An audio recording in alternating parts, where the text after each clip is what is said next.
Making Spirits Bright with Dan Dunn by Making Spirits Disappear. Adam Carolla. Yeah, get it on. Got to get it on. Thanks for tuning in. Thanks for telling a friend. We love that about you, right, Gina Grad? That's right. Handball, Brian. When effed my N-words, bitch. Oh, your mic's on, Chris. Jesus. Well, we had a little gathering last night. We'll get into that in a second. But first, I don't know, something's burning on my mind. Oh. Nature in Los Angeles is reclaiming its subjects now. There's mountain lions that are on the loose. That's true. P22 over there. That's right. P22, a coyote attacked a 3-year-old girl in the valley, Reseda or Chatsworth or something like that. They're getting brazen. They're sort of, I think, you know what I think? I think in Los Angeles, the wildlife has been checking out the homeless. Oh. And they're like, those fuckers just go out and get some. Respiration. Like they used to hang around and rattle a pan, and a can in front of a store. They're going on the offense. Yeah. They're out taking shit now. And so instead of us foraging through dumpsters, why don't we do what the crazy guy with the beard and the load in his pants is doing? Just go up and accost that tourist and get that fucking fanny pack off them. So they're hunting. Yeah. So there was the story about the valley. Again, the valley's, it's the valley, man. I grew up in the valley. I grew up in the valley. I did not see a deer, a raccoon, a coyote, nothing. I saw maybe a squirrel. All you'd see is squirrels and crows. Yeah. That was all. There was no life in the valley. Not even my family. Flatline. Nothing. It extended everyone. Extended to all facets of my life. You are legend. Couple teachers, flatline. Yeah. There's no pulse in the valley, and now nature's kind of coming back. And, now the valley used to just be one big slab of asphalt with 7-Elevens on the corner. And what they tried to do is they go, let's get the LA River revitalized, and let's get things revitalized. Let's have some more nature, which is good, but it brings on nature too. Nature begets nature. That's right. So the coyote and we have the story of the Woodland Hills coyote. Yeah, we got a little news clip of that'll play. But I have solutions. I have solutions. Guys unloading. Woodland Hills is sort of West Valley. A lot of people I know live out that you direction. get some nice bang for your buck. Yeah, and very suburban. Yeah. Could be anywhere. And the guy's unloading his SUV. Mm-hmm. And it's oh my God! Oh my God! A dingo got his baby. Literally knocked her off her feet. Holy, good job not dropping the groceries, Dad. Yeah. A coyote grabs a toddler in what's that? 2-year-old? Yeah, for 2. Yes, 2. 3. Aerial Eliyahu So literally, had the just picked up his baby, the 2-year-old toddler, is daughter just from standing school. there, and all of a sudden, she takes a face plant because the coyote has her by the shoe or the cuff heel, Yeah. and just face plants her and starts dragging her. Now, from what I know about but by the way, during the day. Yeah. Oh, broad daylight. Yeah, So the coyote is not frightened away initially. He's No, they usually come around at night. Yeah, actually, while they were filming this, they actually see a coyote while Kate Tilly was there. So watch, we'll play. Wow. And yeah, he just water kind of bottle. grabbed Good her for you. so Good her for you. face. Good dad. He's also a little bit bruised. Oh, and- poor thing. Incredibly, That's as gonna our leave a cameras mark. were rolling, a coyote appears in front of the family's home. Don't let your dogs in. Fed Yeah. up and furious, Ariel grabs a 2x4 and chases the animal off into the bushes. That's a decent-sized coyote, too. I was talking Yeah. to Sonny about this. He informed me they go about 40 pounds.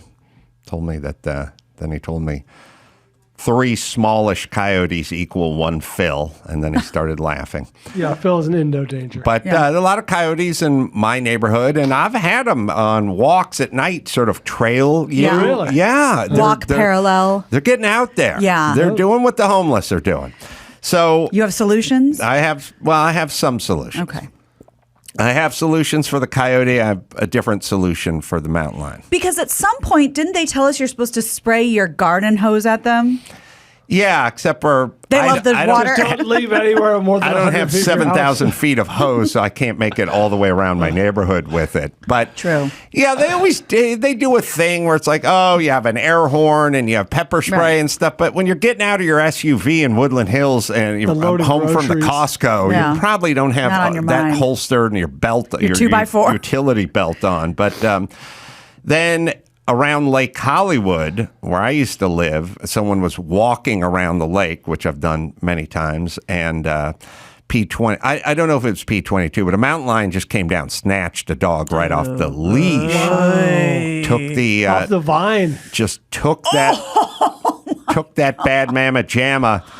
And the thing about cats is when you picture what 11 pounds worth of tabby can do to you, Right. Which is fuck you up Oh, if big they time. if they want. To shreds. Once you get to 95 pounds or 125 pounds a cat, their paws are as Yeah. big as a baseball mitt. Up in the 3.5 ante. inches. Yes, Yeah. they can fuck your shit up quickly, and they move well. I mean, those are apex predators. So now they're coming down the hill, and they're just snatching Chihuahuas, which I'm all right with. Yeah. There are other Yeah. breeds I could handle, but the Chihuahua sort of had it coming. But they snatch them off the leash and That's take them back brazen. into the brush. They don't look starving. This cat isn't all ribs They're- and bones. This is archival footage too. But most recent attacks a couple days ago. Both Chihuahuas that got injured Well. on the leash. It's a hate crime. These Little things rats. happen. But they recently just caught P22 in a woman's backyard. But we can watch a little bit of it. They'll kind of tell you about it. They're in Silver Lake, and then this was by Lake Hollywood. Yeah. AV Ed just texted me over the weekend with footage of this news story. He said the guy lives next door to him. Oh, shit. I mean, coyote, you can make some noise and scare him Yeah. off. If the mountain lion gets you in its Good luck. sights, that could fuck you up. Although I have to say, seeing a sighting of P22 is like seeing Angeline back in the day. It's like Mm-hmm. a celebrity sighting. Yes, agreed. She says they quickly darted the big cat, checked his vitals, carried it to their truck, and then took it away to the LA Zoo for further evaluation. They seemed to think he looked healthy. But Beth Pratt with the National big. Wildlife Federation tells us P22 recently attacked several pet dogs, even killing one of them. And so it became necessary to capture the animal and evaluate it for any signs of distress. All it right, wasn't just we got it. All right, solutions. Pretty animal. One, I floated with Sonny this morning. Uh-oh. He didn't like it, but I still worked. I had an argument. They fit them with these collars so they can track them, Yes. and that's how they know it's P22 coming down the hill. Someone's going to get hurt. Yeah. Some 2-year-old's going to get fucked up. Now, the 2-year-old that was attacked by a coyote, if I know human sexuality, Go on. either that young woman, when she's an adult, she's either going to be unable to have sex without the door locked and it has to be on the second floor of the house, or she's going to want her partner to dress as a Yeah. coyote. Oh, he's coming. That's all it's going to be one or the other. You're right. You're right. That's what I She know. won't even remember why. It'll just be she's like, ingrained. I like pup play. What can I say? We cut to the guy the next day of this rest. Dude, she fucking howls when she Yes. And she ate jerky the whole time. Yeah. It was crazy. She peed by lifting her leg. So, all right, they fit them with the collar. Yeah. I would say one solution is to make it an explosive collar, like I've seen in some good action The movies. Running Man. Running Man. Running Man. And Underrated. Will Smith. Yeah, I do love that movie. In Wild Wild West, I think had an explosive You saw collar. That I can't help you. Yeah, Can't so help what are you you that one, talking bud. about? Sorry. I support the African American community and I support their art, Brian. Sure, okay. I know you don't. I know. But he As had evidenced by this conversation. he had an explosive collar fit. I'm just saying, maybe not the first time, but the second time the thing wanders into Silver Lake to snatch up some baby or some pup, Pow. just hit the button. And that was the solution Sonny did not like. He didn't think it was feasible. He didn't. Oh, he didn't not that no, he- he it thought was- he thought it was feasible. Sorry, he didn't like the optics of it. Bad optics, because you're just walking by and all of a sudden a cat explodes in front of you. Well, he was worried about that. Yeah. I said we'd wait till the cat got a safe distance up to its lair or its nest or wherever it did at night, after its second trip down to terrorize the neighborhood and hit the button. Who activates said button?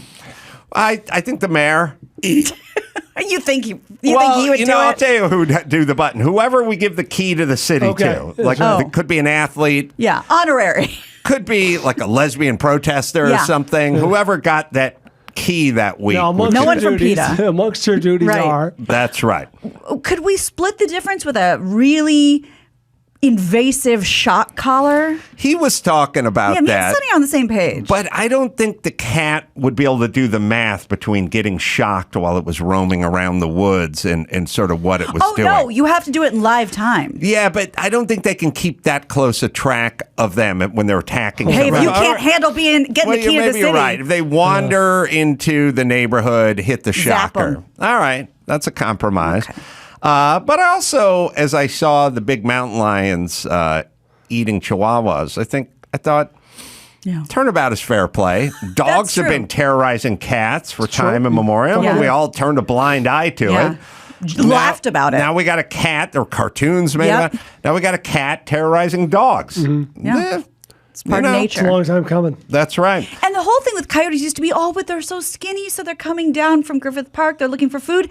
These look like some fat motherfuckers. Yeah, that was a healthy bobcat, mountain lion, whatever I know. Yeah. Mm-hmm. Then Sonny said words that were music to my ears. Oh. He said, I hate soccer. He said, you think your attack crows would work on this? I said, yes, they would. Sonny, coming in the clutch. Yes, they would. If you traveled with my attack crows, you went out and walked your teacup poodle or your miniature chihuahua, whatever it is, and you had that attack crow, they would fuck up a coyote. They would fuck up a mountain lion. It's not, and it's not even worth getting down to the point of like, well, do you think who would win in a fight? Everyone loses in a fight when a crow hits them in the head. Yes. I don't care how beaked up or I don't care if you play junior college football, you got a knife and you're beaked out of your brain. When that crow hits you in the head, you lose. And I like it, Operation Beaked Up.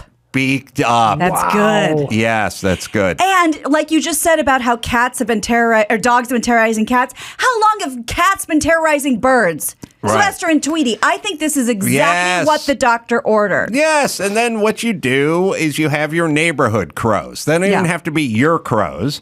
And then you just train them. When the mountain lion wanders in a neighborhood, boom, dive bomb.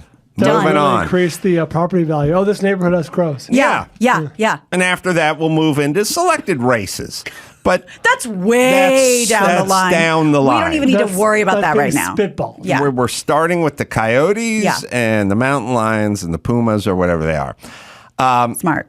Recently, Chris writes, crows performed better than monkeys in a study. Yeah, and these are on recursive sequencing. So just so they tested it on monkeys, and then the scientists were like, "Hey, crows are really smart too. Let's try it with them." And the crows perform better in the study with sequencing. They symbols. could be trained. They already are. They're in abundance everywhere. Those neighborhoods already have 80 crows just hanging around the trees, looking on, uninspired, unmotivated.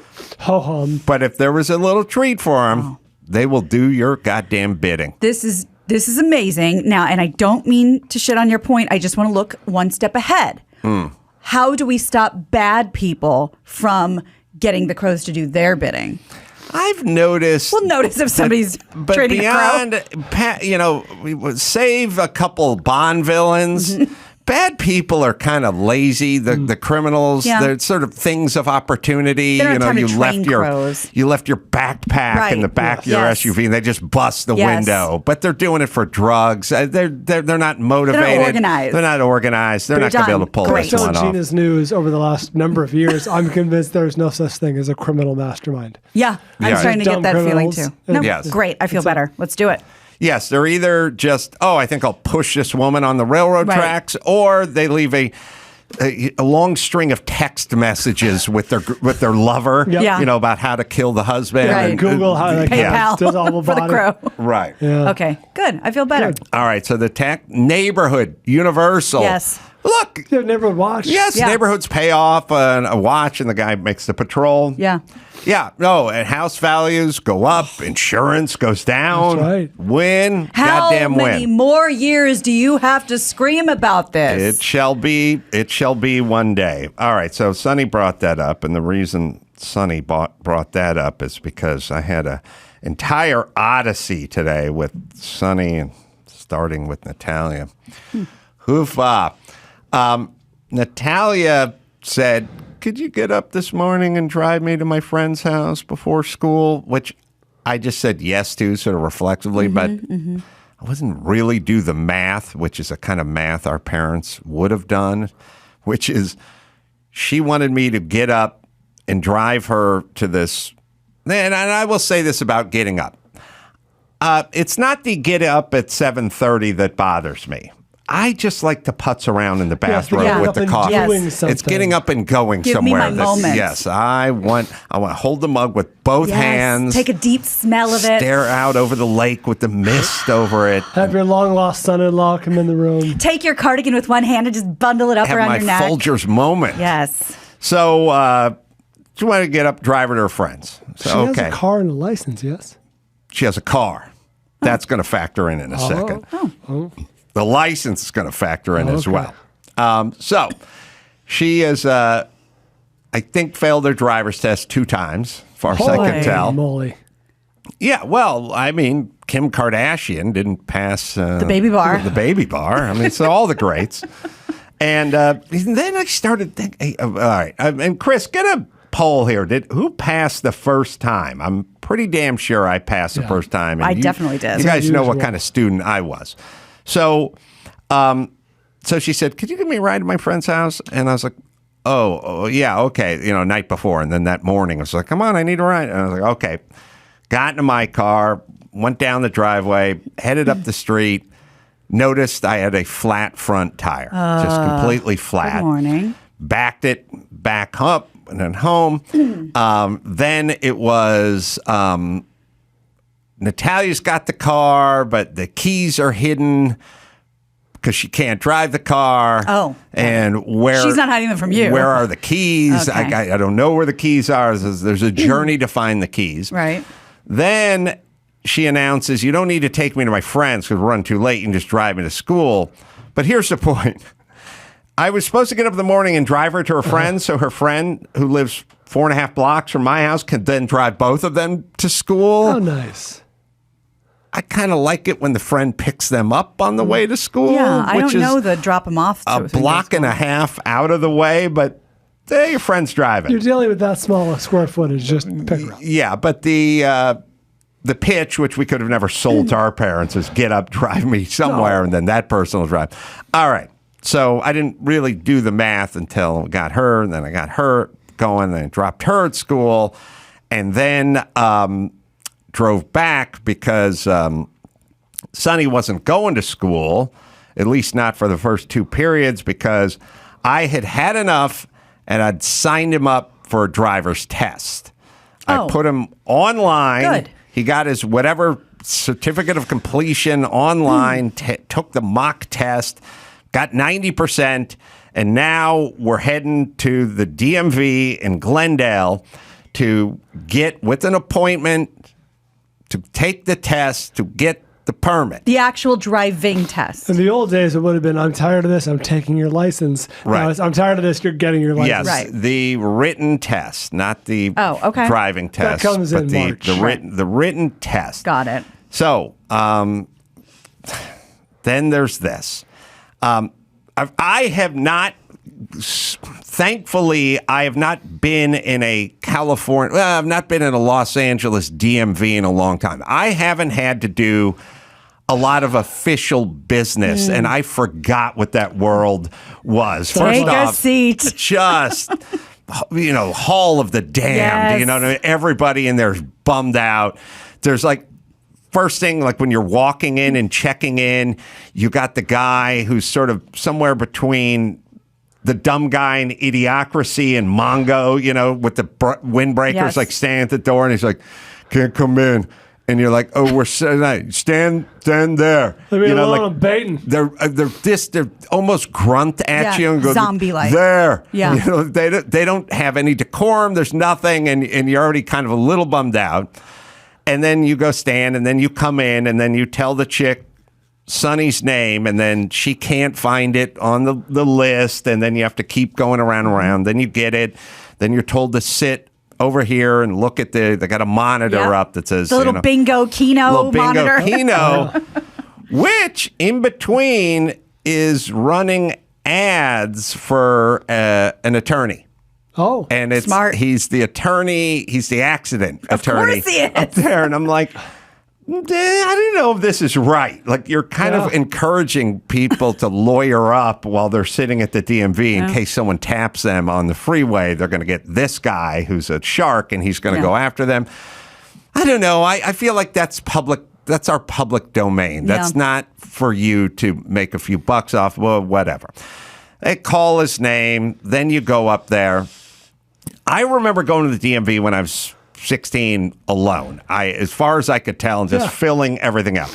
Oh no, this is birth certificate. And we need a receipt from the Department of Water and Power and a phone bill. This is true. I just went to get my Regal ID because of my birthday a few months ago, and it was all the forms. It was a government form, tax form, which obviously Sonny probably doesn't have. But it was a lot of forms. I don't like this. Where's the stuff with your name? Where's the stuff with the mom's name? Right. This is her maiden name. That's not your name. You know what? This address is fine, but it's got her maiden name on it. It needs to be your name on it. And it was like, we just sit there.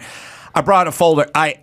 Before I left my house, I literally just took my arm and threw every piece of mail that I owned into a folder, and I kept throwing it down like a SAG-AFTRA receipt with my name on it, my address, and she'd like look at it. You never know what they're going to take. Yeah, she'd look at it, and she's like, SAG-AFTRA. I'm feeling charitable today. I don't know about this. I'll put maybe, but we have to go talk to this other stranger somewhere in this building, and then this other one. This is Department of Building and Safety. This one's Department of Water. This is a phone bill. You know, I'm like, oh, wait a minute. This one has a Van Nuys address. Well, that's that. Normally, it wouldn't take. Let me check with Norma, and then the conversation. How she brings the pile of stuff to the person who doesn't want to be there. Right. Number two, you see Norma in the distance shaking her head. She's like looking at some stuff and going. Then we come back and it's like, what's the address going to be on his license? And I'm like, well, I'd like it to be with the money manager. That's what everything just goes to him. We can't, does he live with the money manager? Can't do that one. No way. Can't do that one because you don't have a piece of mail that has that one and I'm like, well, but what about the SAG-AFTRA? Yeah, Norma didn't buy that. That wasn't. Norma's not familiar with the union. She didn't approve that one. I know it's a science. Norma's in a mood. This hands a few papers. I need your signature and the date of birth, and watching Sonny's signature, and he's writing his name in like block letters, and I'm like, boy, your signature, and he's like, I don't have a signature, and I'm like, what does that mean? He doesn't have a signature. He doesn't know how to do cursive. He just He's spelled his name Beach. out. No one asked for his autograph. Yeah, so I was like, all right, well, who cares? And just hand it back and make sure and check the box, the non-binary box, because that's always good for a father-son laugh. And then, so they go, look, 45 questions. You got, you can miss 9.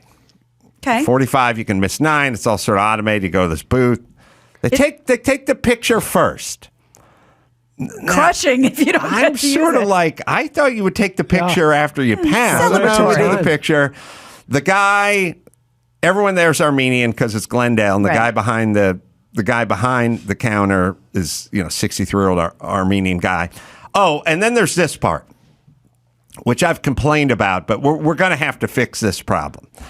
The chick who's processing us, who's a huge Dodgers fan because she's got her Dodgers jersey and all. Like, I always sort of quietly feel sorry for those people. Like, this is it. The portly gal behind the counter of December Hispanic or Armo descent is wearing the mask, and then we have the plexi. Oh. And we're standing, and she's sitting, and her mouth is 4 feet away. Every single, she's like, you need a birthday and the street address on there for aisle B. And Sonny and I just, all we could do is go, what? Sorry. What? Yeah, And yeah. so we need to sign your name, you need current address and date of, not date, no, date of Sorry. birth, delete today's date. What And are you it's like, saying? we just, all we had to do is like, what did you say? What did you say? Because she didn't project. Right. Oh, no. She's wearing a mask, and there's the lucite sheet, which does nothing, hanging in between us the whole time. So it was just like us pushing against the sheet the whole time, and me saying, Sir, step back. me saying to Sonny, here's what I think she wants. You know, I'm not sure, but then she's asking things for a third time and getting a little shitty about it. And Does I'm she see that you don't understand her? Can she speak 2 notches well, louder? not only that, when you can't see someone's mouth Nope. take shapes, Huge difference. It's a difference. So no one in the place is wearing a mask, but if you work there, you have to wear a mask. So it's more motherfucking science in this God forbidden shithole. So now we finally figured out. He goes in. He's confident. He says, 55, California has a 55% fail for the written test. Wow. I can see that with the non-English speakers. I see it. Yeah, I see it now. So goes in, tells me he's feeling good. He boned up, and he's going to give it a shot. And I tell him, knock yourself out. He tells me it's going to be about 25 minutes. And Okay. at the surreal moment, I go, all right, I'm going to call Dr. Drew and tell him how funny this is. Because Drew marvels at the fact that nobody wants their driver's license when they're 16 and a half or 17. Unthinkable for anyone of our generation not to be running to the DMV on your on calendar. your birthday That's to what you go do. get. That's what all of us did. And he can't imagine. So I'm talking to him, and I keep peeking in and put my head like over the divider to see him. He's on his screen. It's got the stance of a confident man, and he's doing his thing. And I keep checking back, and then at a certain point, I check, and he's gone. And then I call him, or he calls me, and he's like out by the car, and I was like, "How we do, boy?" And he's like, "Got 10 wrong." No! I was like, yeah, I can get 9. You can get 9 out of 45, but you cannot get 10 wrong out of 44.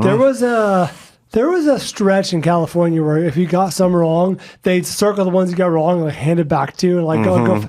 Oh yes, I Wink, experienced wink. this. Wow. I guess they don't do that anymore. Well, this is also, I think last time you and I did it, Brian, this was handwritten. This is now on computer. Oh really? Yeah, Yes. he did it on the computer, right? Yes. It's Yeah, that all, makes sense. Okay. It's all on the computer. So now it's noon, and I started off with a flat tire, and it's time to drive Sonny to school to lick his wounds. Nothing was accomplished. Zero. You didn't take the tell your friends. He didn't pass the No, test. I got nothing done. I sat at the fucking Glendale DMV for an hour and a half, and we got nothing in return. That's so sad. the moral of the story is Don't try. Never try.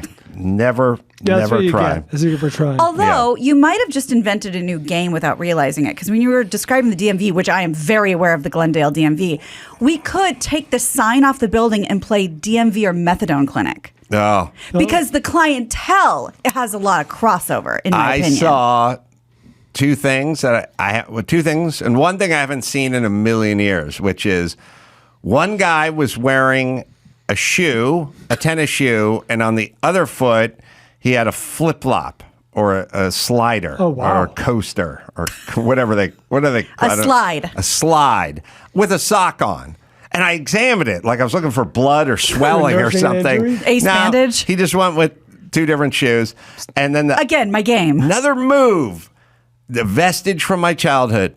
The guy who was the smoker who wasn't smoking in the DMV, but he had the cigarette. He liked the cigarette hanging out of his mouth. Remember, you used to see a lot of those types. The unlit cigarette? The unlit cigarette. Very Andrew Dice Clay. Just hanging out of his mouth. He was in there the whole time I was there. Just had that cigarette just dangling. So, yes, one big pile of nothing. Try A lot of the rules changed too, because I remember I knew somebody was taking the written test, and I looked at the practice test, and I got a lot wrong. Because, like, for instance, it used to be 10 and 2. Now they changed it to 9 and 3, and like a lot of rules have changed since we last took the written test. Yeah, how many times we heard, "Hey, keep those hands on 10 and 2," and you're right. Sometimes it's 9 and 3. And I had a driver's teacher that liked to do whatever this is, 5, 7 and 4. Yeah. Yeah. I tried to bite my lip on the silent journey back to school. Did you snap a pencil? When can you take the test? Explained that I passed it the first time and that I didn't know how to read. So that hampered me, but I was able to pull it off. Well, I passed it the first time as well, but we were required. I wish I'd known that. We were required to take driver's ed in school. Yeah. Because it lowers your insurance. Yeah, I famously failed, so I had to take it out of school at the 3-day strip mall across from the Van Nuys DMV. And pay for your own course. Oh, yeah. Yeah, well, my 16th birthday, as I told you, my birthday meant I gathered money from family members, $10 from stepdad and $20 from real dad and maybe 10 from grandparents, and I would just pile it all together. Yeah. And since my birthday's at the end of May, when school's letting out, I just found out I failed. I just took all that money and went and brought it to the school. But that's the that's the thing I can't wrap my head or my heart around. There is no way in hell, no matter how mad my parents were at me, that they would say, you know that money you've been depending on all year? Fuck you. That's going to the DMV class. That is the cruelest, meanest. It's really mean. Well, that's your birthday money. How bad do you want to drive? Yeah. They treated it like we're just going to give money to a rogue nation and they could buy grain or AK-47s. Like that's their money. Yep. Like that's not right. I was able to probably cobble together about $65 to $80, and that's your money. And if you want to buy a crack pipe, go ahead. And if you want to give it to the Sears driving school, be our guest. No. But that is it. That's all we got. That only applies. Your Rogue Nation theory should only apply if you get an allowance. Then it's like, well, then you got to pay. But that is your birthday money. Birthday money is for frivolous things. No, it's not like my dad then went out and bought a card or something or stuffed animal or trinket or something. That was it. Got cobbled together. Done. Cash in the barrel. That didn't happen to me, and that story haunts me. Yeah, the driving school was another story, and that's it was an odyssey. But I got my license. Was able to get my license. Now, kids, they don't care because I ask about the neighborhood kids, and it's nothing.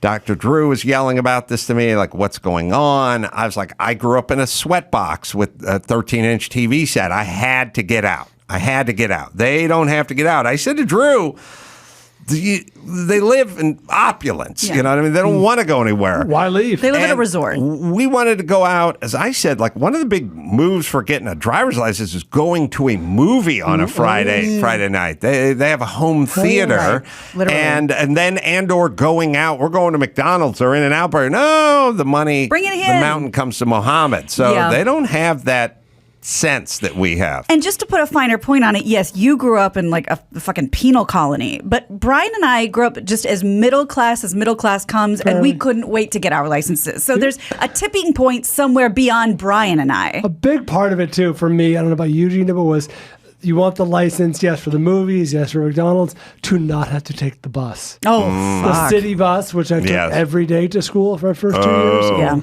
City bus or school bus? City bus. We didn't have city buses. Same trans. Couldn't get the school bus to swing by. No, I don't think Sarah High School had school buses. Well, they did, but for like athletic events, not for like for school. There was no like the school bus stop. No, like by the pool. I walked to the city bus stop at the end of Arroyo and El Camino. I've never took it 3 cities to San Mateo. Yeah. We bust in all our skilled position guys on the football team from South Central. I was going to say, Brian, were you a skilled position guy? Sarah did it wrong. No. All right. Well, there's much more to talk about. First, I'll tell you about Simply Safe. Property crimes like burglaries and package thefts, and they're spiking during the winter. Sure, all those porch pirates. Now's the best time to get your home security taken care of with award-winning Security from Simply Safe. Make the resolution to start the new year with greater peace of mind and safety. These guys are great. Great company. Been with us over a decade now. We all use it here. Named Best Home Security System of 2022 by U.S. News and World Report. Third year in a row, 24/7 professional monitoring. Cost under $1 a day, less than half the price of traditional home security systems. Simply Safe, they got an app. You can arm or disarm or unlock for a guest. You can access the cameras or adjust system settings. Anytime, anywhere. It's Simply Safe, right, Dawson? Customize the perfect system for your home in just a few minutes at simplysafe.com/Adam. Go today and claim a free indoor security camera plus 20% off your order with interactive monitoring. That's simplysafe.com/Adam. There's no safe like Simply Safe. All right, we'll be back with our staff poll and many other things to talk about right after this. And now, Alcoa presents Definitely Not a Jew on the Adam Carolla Show. Dateline, Anaheim, California. A 27-year-old homeless person was killed by police officers when he was found after fleeing the scene of a crime.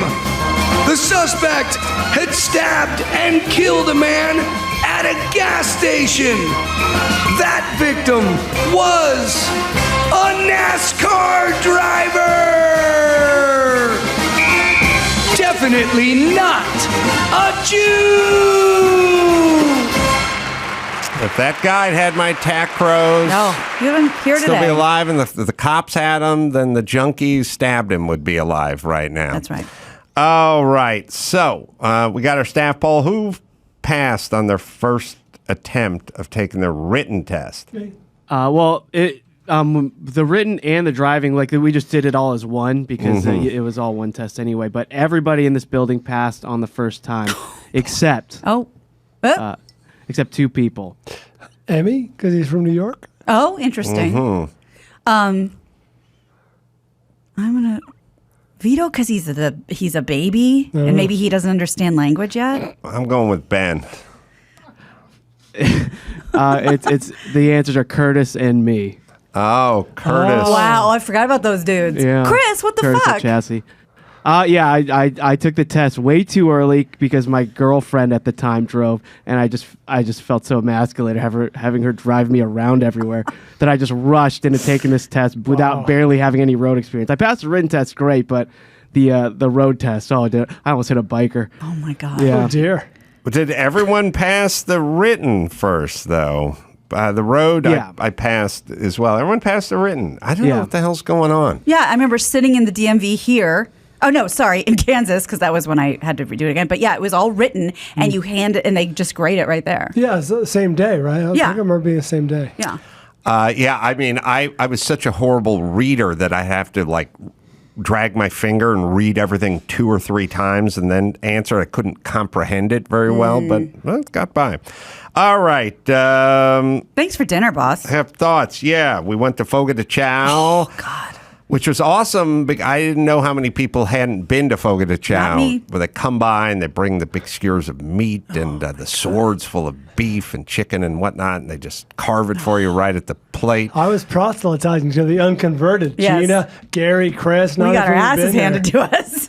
He kept saying it was a rookie mistake to visit the cold bar before the meat came around. Mm-hmm. But we were Probably- really hungry. You could do a couple of olives and bell peppers, but stay away from the goddamn salad bar. Yeah, it was. You paying for fucking vegetables? That didn't affect us, trust me. It was a great night, lots of fun, and Fogo de Chao, man, you can't go wrong. And it is fancy. Look at, the building is gorgeous. I first often of all. say the best thing Fogo ever did was go upscale. Yeah. Because keep the riffraff out. That's right. Yeah. And one of my sort of resolutions, I guess, this year that wasn't exciting enough to talk about was if somebody offers you beef, to take it. Because, I haven't eaten it since 1993. That's all they do here. I ate 3/4 of an entire cow, and I fucking loved it. What did I love, Brian? The picanha? Picanha was amazing. Fucking bacon wrapped steak. bacon wrapped, the garlic steak. Garlic steak. I had all of it. It was awesome. Sausage, everything. The pork kicked ass. Juicy. Oh, it was amazing. And Gary, who I've worked here for almost 9 years, I've never really seen him eat. The dude left with the green disc still up. Yeah. He was like, bring on, I'll take more. There were calls. It was incredible. Calls for sausage. Yeah. Told me the day before he'd been training. It was amazing. All right. Now, interesting. I went and visited my dad the other day. And now my dad's getting very old, and he's reflecting. Oh. Which I wish he would have done some of that in his 40s. But now he's 91. A lot more to reflect on. He's a lot of reflecting. And he's like, he's kind of getting into this, tell me what you do. Okay. And because he understands that I do comedy, but I don't think he's familiar with my work, so he doesn't know exactly what I do. So it only took 90 years to slim him down to a genre of things you might do. He's very committed to not knowing what I do. Right. He's so committed, like I said, where when I go into the room, there's a bookcase behind him. Does not possess my books, but it does possess Dennis Prager's books. And I always look at it, and he'll go, how's your buddy Prager doing?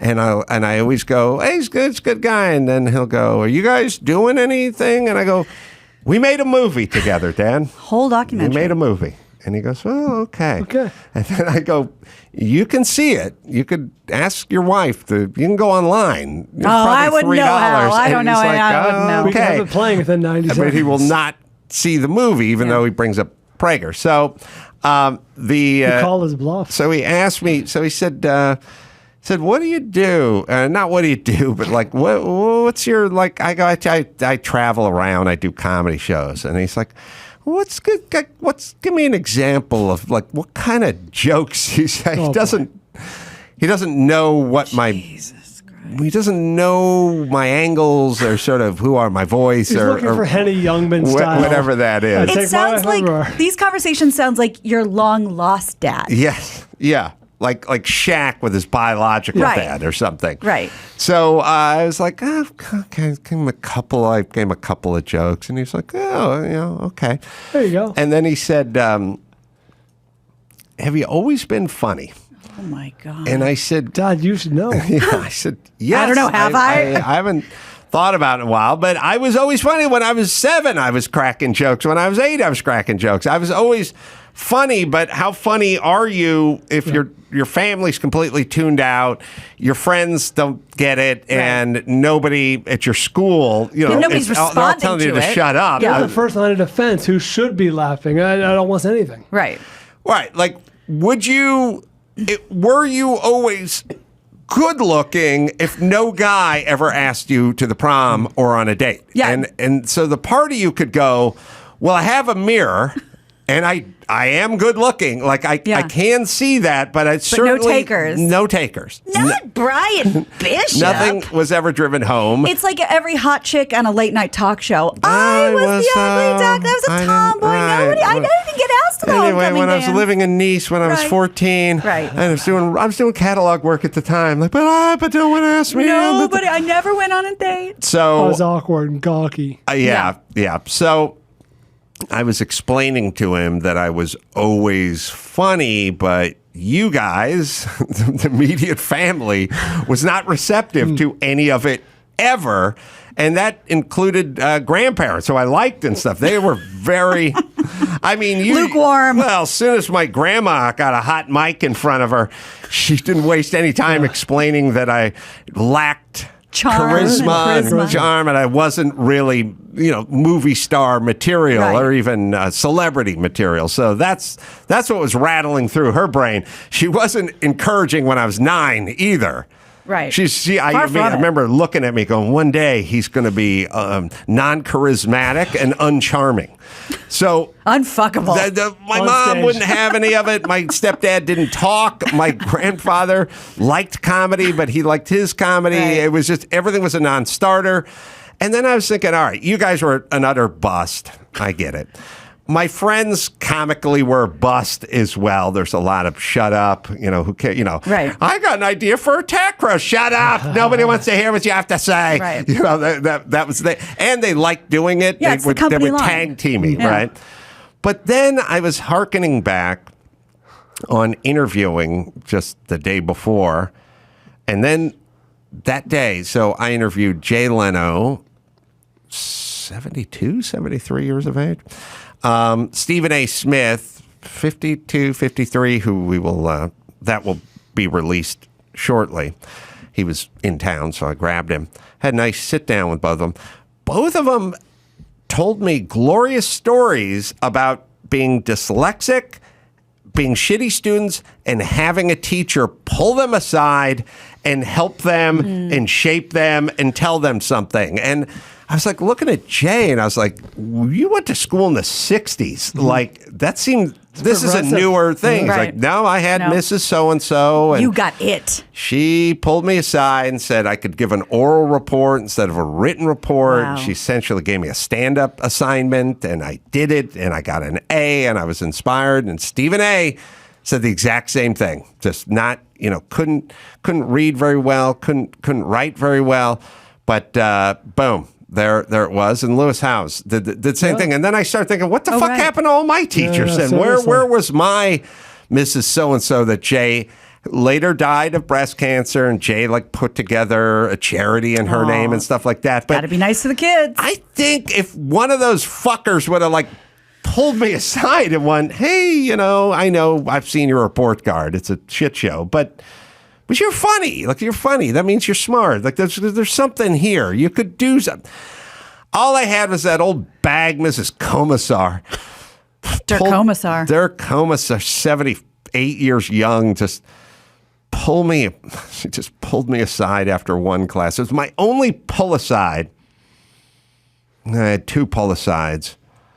One pull aside was my counselor when all the popular kids were taking Mr. Johnson's class. And I was like, could I sign up for Mr. Johnson's class? Everyone's taking it. And he went, that's kind of a hard class. Oh, boy. You don't want to get into that. We've seen your routine. Those are the parallel bars. You're going to hurt yourself with Mr. Johnson's class. Okay, you're looking at a D- with the softball class. You don't want to go up that. Yeah, don't do that to He yourself. requires work and homework and studying and things of that nature. So I got that. That was one pull aside, and then the other pull aside was that Mrs. Commissar who pulled me aside and just went. I was so confused. She goes, Adam, you're very popular. Oh yeah, we're looking at her. Don't tell me she's a day in that picture. Don't tell me she's a day under 74.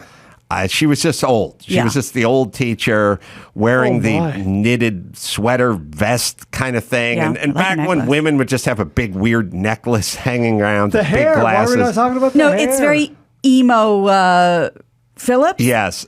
I popped off in her class relentlessly because she taught health. So she'd be talking about reproduction and ovaries that and periods and tampons and stuff. And I was just a joke machine from the back of the class. And I'd bust the class up all the time. And so she pulled me aside. She went, Adam, you're very popular and all the girls love you, which was always, none of the girls love me. But I did have a classic look where moms liked me and their daughters didn't. Yep. Interesting. I had an old school look where somehow the moms thought the daughters should be into me, but they were not. But it was generational. And I was talking to the wrong generation. She's like, none of the girls like me, but she probably thought I was kind of hunky. Yeah. And all the girls and then she went, what happened? What's going on at home? And I said, I don't know. Literally nothing. She said, do your parents beat you? And I was like, ugh. I didn't want to seem too emphatic, but first off, I was 210 pounds. I played on the foot. I could snap my dad like kindling when I was in Miss Commissar's class, but she was convinced that my dad was beating on me, which I don't know how that represented. How that presented in her class of being beaten on, but she could have given me you crack the class up. Maybe there's something beyond. Maybe there's a profession here. There's a way to get paid. doing this? What is the like connection? The great Jay Leno and Stephen A. Smith. I'm trying to think what you were signaling to her that you were getting beaten at home. I don't know. Nobody was less beaten did you say than Ray me. beats My on dad you? had a calories burnt policy, which is even if I want to beat him, we took an oath not to burn calories. And technically, these are calories being burnt. I'm beaten down. Right. The Carollas would have been made for Shabbos. Just sit for 24 hours. Let the blonde kid Don't do a thing. come over and turn on the lights. That's right. All right, somebody's got a Christmas Tales from the Cheap for us. Patrick, 40, Virginia. Hey, Adam, how's it going? Good. Good. You know what? I do have a Tales from the Cheap for Christmas, but you just triggered a memory. My high school counselor told me to never think about college. I wasn't going to do it. Maybe try and be a postal carrier. Oh, wow. And you just triggered a memory. I hadn't thought about it in, 15, 20 years. They used to be straight shooters, man. Yeah, those days are long gone. Wait, what do you do now? I work in commercial real estate. I bought myself a $140,000 car for my 40th birthday this year, and he still works at the high school. Yeah, fuck him. Yeah. Well, to be fair, my dad was a victim of the system, too, because he had to go to the Bach Academy, not like Johann Sebastian, but the Bach school, trade school, because they got hold of him when he was 14 in South Philly and went, hey, buddy, nope, give me the pencil.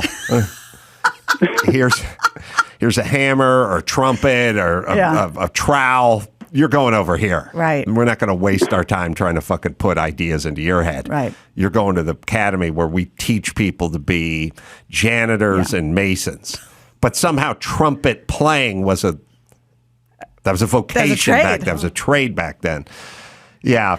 Yeah. Well, good. What is your tale from the cheap? Sorry.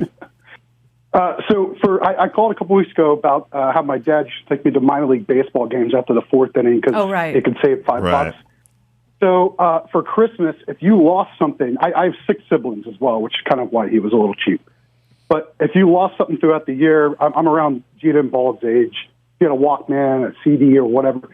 He would find it, then put it away, and give it back to you for Christmas. Wow. That's a step up from here. And that would teach you the lesson for losing your shit. That's a little serves you right because that'll teach you to hold on to your shit, but that's also very cruel. Yes. Yeah. But can't argue with the results, Mr. Commercial Real Estate. True. Yeah, and also, there's a little part of you that's needed anything for your car. He would also pack that up. Like my sister one year needed tires for her car, and there's this massive gift, and we all come in like, oh my God, what are you going to get? And she opens it up, and it's 4 brand new tires. Oh, see, Adam would have creamed himself. Pragmatic. All right, let's take one more. We're repackaging some of Tessa's birthday gifts. Has she seen them yet? Yes, but this fucking bitch gets so much stuff. That's crazy. Same. All the friends have to bring something. You know what I mean? So, Chuck, 38, Wisconsin. How goes it, Ace Man? Good. You have info on my gravel truck dilemmas? Yes. So that bumper that hangs off the back that you're always talking about, looking like the tail of a bee. Yes. We actually do call that a stinger. Yes. And what that's there for is those trucks tend to get stuck all the time. Mm-hmm. So you come up to them and you can use a dozer or loader bucket or backhoe and actually push on that to push them out. Are you really from Wisconsin? I get it. What I'm saying is in a world of rules and crumple zones and airbags, and by the way, your front bumper has to be designed on your car. I don't care if it's a Bugatti to be able to flex when you hit a pedestrian. Sure. Like there's safety. There's this triangulated piece of I-beam that sticks out 3 feet that is ready to kill. It's ready to kill. They calculate to be just above the bottom of the windshield and would just go right through your neck Sternum level. if somebody rear-ended you and you were in a Mini Cooper. I mean, it'd be the most gruesome death ever. There's never reflectors on them. They don't do anything. And then they put that stupid covers them sign, which is stay 100 feet away. We told them. On LA freeways, right. But that's used because the trucks get bogged down, filled with gravel, and you got to get the guy with the dozer to push them out. Yep, and actually within, I can't remember if it was this spring or last spring, there's a trucking company that we actually use. I am a heavy equipment operator. And I was driving into work and, 6 o'clock in the morning in the springtime, it's still dark around here. And I go past their yard and there's 5, 6 cop cars, ambulance there. And I asked one of my foremen who's on the volunteer fire department if he knows what happened later that day. And somebody had pulled out of that lot and pulled across the divided highway. And that was still hanging out into the intersection. And guy took it right to the A-pillar and head and everything gone. Oh, boy. Wow. You make my story. Yes. I didn't call to argue with you. I was just giving you a tip. They never put lights on them. Like no, they don't. Reflectors. It's I'm always the reason I'm fascinated in this stuff is like I'm fascinated in the multitude of crazy rules. Yeah. Like in California, every axe handle and hammer at Home Depot has some sort of sticker on it about a cancer warning because the shellac that's used or whatever. You can't get a fireplace. It's a ventless fireplace. And when you do building, it's a lot of, this is legal in 49 states. Where do you live? I live in the one that says it's not. Yeah. Everything, like a rule. And then there's these trucks bopping around with these sort of death pillars sticking out the back. It's like, man, what are you going to do? No problem. And they're not spray painted like reflective paint. They don't have a little stick-on reflector on there. It's weird, rusty. It's kind of urban camouflage because it's kind of rusty and it's got a little primer on it. Yep. And when you're behind it, you can't tell the depth of it. And if that thing gets anywhere near you, your head pops off. And if you didn't die on impact, you'd die from tetanus. Yes. Oh, you would. There's just. That is the most. There's accidents you can walk away from. You could not walk away from being behind that truck and having someone rear end you into it. No. There's nowhere to go. That's horrible. All right. You'd go full. Get the trailer for the 7-Ups. Don't know the 7-Ups. 7-Ups, directed by the guy who did the French Connection. Okay. Gritty cop, whatever, from the 70s. And all it took for me to watch a movie and anyone to watch a movie is just do a trailer that had one big car move at the end. William Friedkin. Either jumping or going under. Yeah, right. A semi, and then you're in. It's the same stunt drivers, the same people did the French Connection as the 7-Ups. You can just kind of go to the end. It just goes right under a semi truck. We'll just show it. That's all you needed. In their business, was a car chase. Kill or be killed. And once the 7-Ups are on your tail, there's only one way to get them off. Cars bashing. The producer of Bullet and the French Connection there it brings is. You the ultimate chase. It's over. That's takes what the they roof show. off where it goes under. That's some by the way, driver's ed shit. When I'm 9 and I'm sitting home watching TV, it's like, oh, we're seeing that. It's like, why? Because of that. That thing we just saw? Yeah. We're going to go to this movie? And we're going to wait it out. And we're going to wait. It's going to be 90 minutes of that. Because that's all they needed. You know what I don't get, though? And Harold and Maude is one of my favorite movies of all time. Mm-hmm. So I'm not talking about just like chase action-packed movies. Why is every movie from the 70s kind of brown and gray with the worst audio of all time? They were attempting to depress everyone all the time in the 70s. Everything was burnt orange and avocado. And like the treble is off and the audio, it's just ugh. Yes. You're kind of right. It was a response. Gina, you picked up on something that's accurate. It was a response to the golden age of Hollywood. Everything had a sheen. It was all backlots. Busby Berkeley and Technicolor. Yes, and Technicolor. Yes. Now this is gritty. No, gritty and real. Yeah. Super. Everything's sepia. I hate the vibe. Super. It was always like polluted. Overcast. Yes, Overcast. All the scenes in New York were always boarded up and graffiti everywhere. It was like bum you out. 70s, early 70s, full bummer. Later, Can't Stop the Music and Disco. And the Pow. sequins, yeah. All right, Dan Dunn is going to come in here and bring his libations with him. So we'll take a quick break and we'll be back with Dan Dunn right after this. Dan Dunn in studio, and he's brought the nog. Woo! We're having a little mic issue, so Paul Sanguinetti, the foremost expert mixologist, we may be able to pick him up. We may not. We'll share, but we'll figure it out. But Dan is going with the Christmas time nog today. So what do you got for us? It's time of giving, so I'm going to give Paul my mic at some point. But first off, hello, everybody. Hi. Happy holidays. Yeah.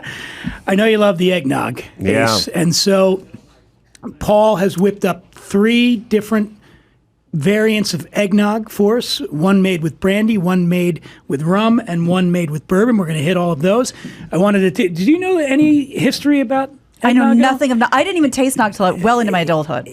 Most booze historians, myself included, date it back to the 13th century.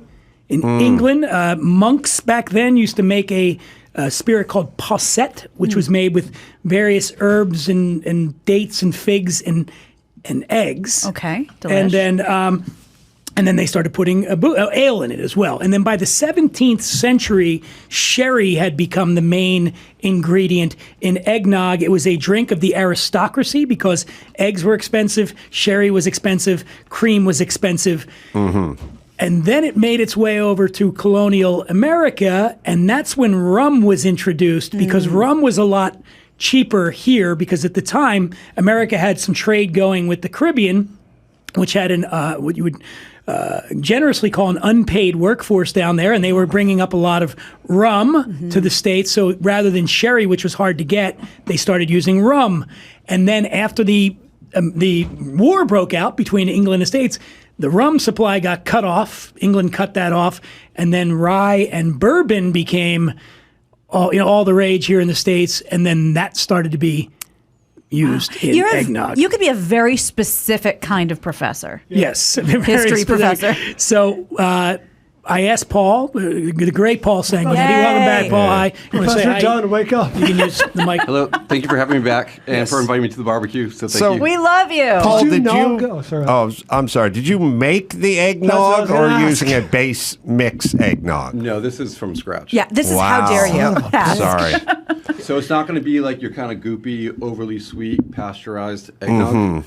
This is from scratch, and I will post these recipes tonight on how you can do it. I got eggnog. I got a couple of nog-related thoughts. One is you do not consume enough eggnog, people, to skimp on the nog. Once a fucking year. Do it right. Get a glass bottle that Brogers or whatever it is. Get it in a fucking glass bottle. Don't get it in the cardboard. And by all means, get away from any flavor. The fucking passion fruit. I know us. As Americans, we cannot stop ramming flavors up the ass.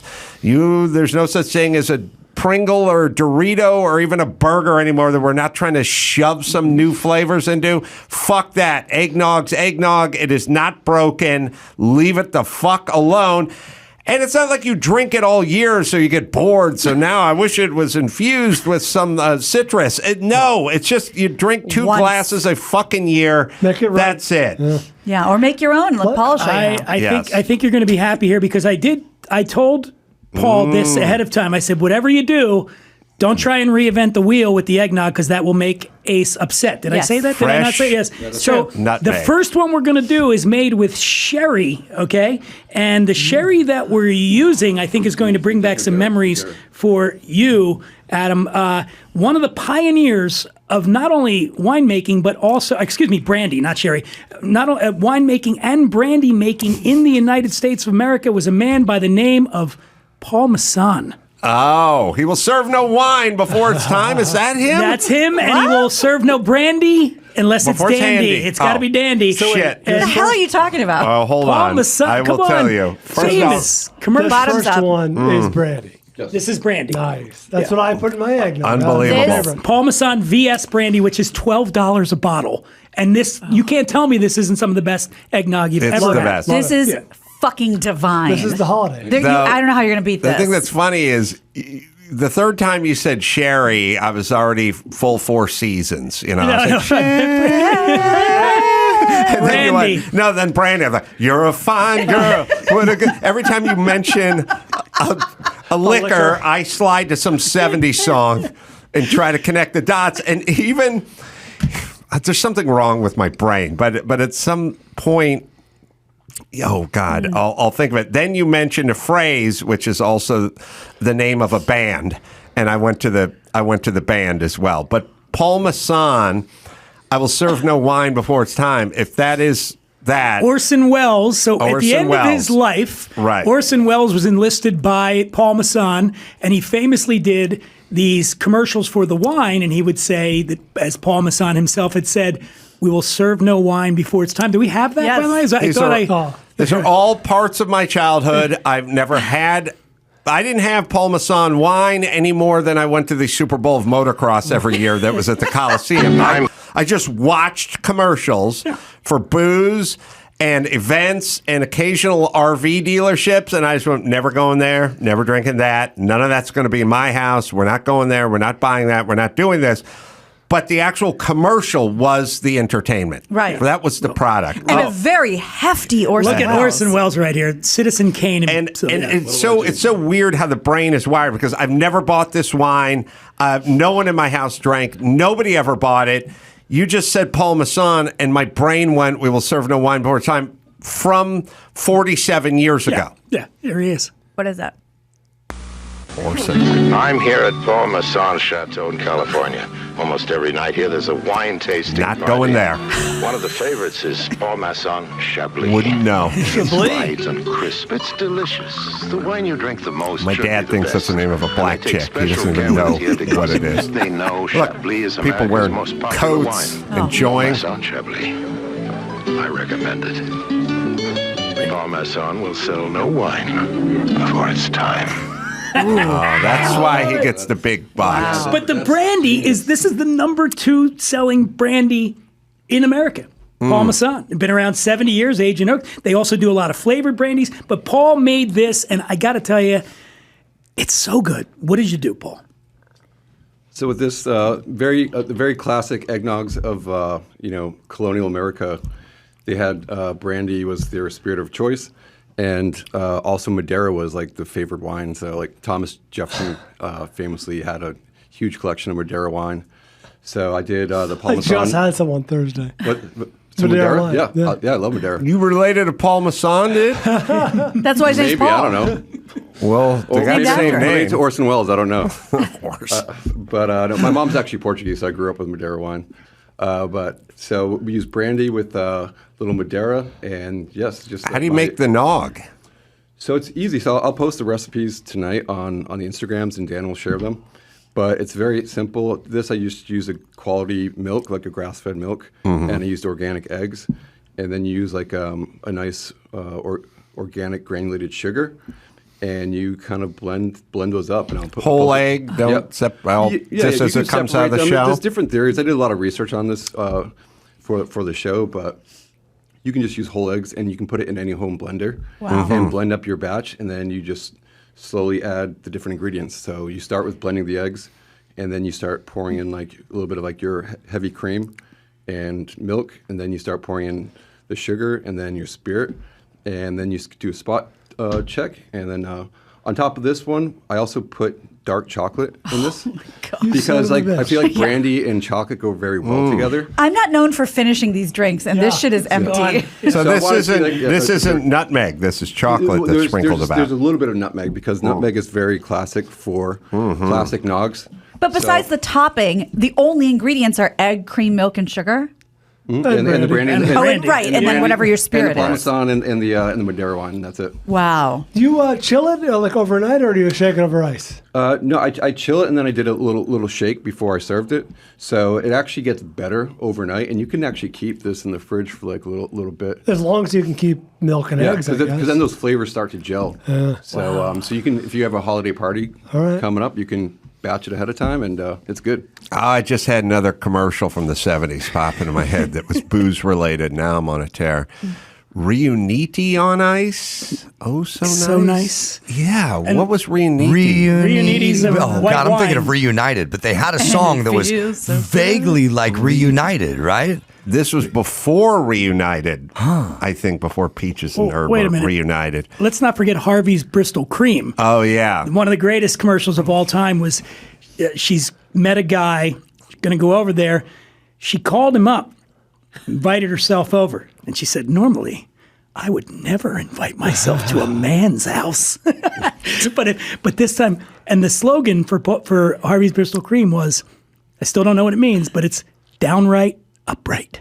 Yes. The hell is that? Harvey's Bristol Cream is downright upright. Paul Masson, I like will sell no brandy unless it's dandy. Better than that, but even I'm making that one up. And by the way, $12 a bottle, alcohol by volume on this, 54 proof. Ooh. So you could drink a fair amount of it. Gina just chugged her entire glass already. That was incredible. Why you're making me wonder now why there were so many commercials in the 70s and 80s about girls doing stuff they're not supposed to do. Like normally I wear my hair straight, but then Paul called, like the Ogilvy home perm. Yes. Now, is it from the 70s? The commercial's got to be from the 70s. The problem with the internet is they find the one from the 90s or something and they throw it up. There was also a wine called Black Tower, I think. There was a commercial. I don't remember that. No. So there was no booze in my house ever. Nobody drank anything. It was a combination of like, we don't like it, and also we don't like what it stands for: celebrations, toasting, happiness, joy, togetherness, that kind of stuff. So there was, but I would just watch endless booze commercials. I mean, of course, the best is anything malt liquor. Oh, sure. And I'm looking for Hammer, and he's got a drinking desk, and it pops the thing up. It's an ice chest and this fucking wooden desk. Like, it's awesome. Well, what works every time, Adam? Oh. Is it Colt 45? Colt 45 works. On there are three. There are two rules to remember. Rule number one: never forget Colt 45. Rule number two: never forget rule number one. Oh, God. Right. Billy D and his cable, he had his cable net sweater on, and he's mood lighting going. You're like, coolest they call him the Black Orson Welles. We have the Reuniti. You have Reuniti on Whatever ice. That was another big part of my childhood. Never heard of this. Oh man. Reuniti on ice! Nice! That's nice. Reuniti on ice? That's nice. Eskimos. Eskimo kissing. Robots. I don't, but I still don't know what Reuniti is. Reuniti is America's best loved imported wine. It's a red, Italian white, wine. and rosé. Oh, there you go.